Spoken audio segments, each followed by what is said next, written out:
नमस्कार विद्यार्थी मित्रांनो, मी प्राध्यापक योगेश चौधरी स्टुडंट मित्र मराठी या यूट्यूब चॅनलवर आपले स्वागत करतो। आज आपण B.Ed CET रिझल्ट 2026 कसा बघावा हे बघणार आहोत। तर चला व्हिडिओला सुरुवात करूया। B.Ed CETचा रिझल्ट बघण्यासाठी आपल्याला सर्वात प्रथम या ठिकाणी सर्च करायचे CET 2026। या ठिकाणी सर्च केल्यानंतर तुम्हाला एक ऑफिशियल वेबसाईट ओपन होताना दिसेल। या ठिकाणी पहिल्या वेबसाईटला तुम्हाला क्लिक करायचं आहे। त्यानंतर नवीन टॅब ओपन होईल। नवीन टॅबमध्ये स्टार्टिंगला जे काही CET examination portal for AY 2026-27 आहे या ठिकाणी क्लिक करायचं आहे। या ठिकाणी क्लिक केल्यानंतर एक नवीन टॅब ओपन होताना आपल्याला दिसेल।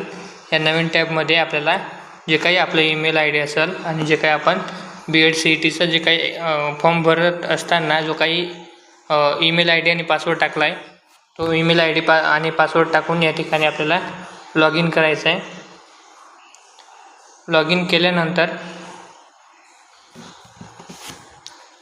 पुढे आपल्याला जे काही आपली प्रोफाईल आहे ती प्रोफाईल दिसेल। यामध्ये आपल्याला बघायचं आहे जे काही स्कोर कार्ड आहे त्या टॅबवर आपल्याला क्लिक करायचं आहे।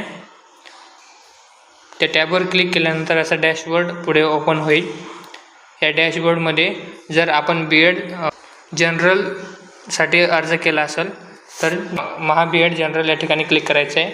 आणि जर आपण B.Ed प्लस जे काही ELCT आहे तर यासाठी अर्ज केला असेल तर या ठिकाणी क्लिक करावं।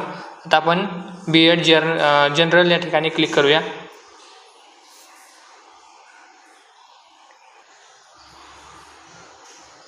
त्यानंतर असा डॅशबोर्ड ओपन झालेला दिसेल। या ठिकाणी तुमचं जे काही ॲप्लिकेशन नंबर आहे ते दिसेल, तुमचं नाव, आणि या ठिकाणी जे काही राईट साईडला जे काही डाउनलोड ऑप्शन आहे त्या डाउनलोड ऑप्शनमध्ये जे काही ब्ल्यू कलरचं दिसतं आहे तिथे त्या टॅबमध्ये क्लिक करायचं।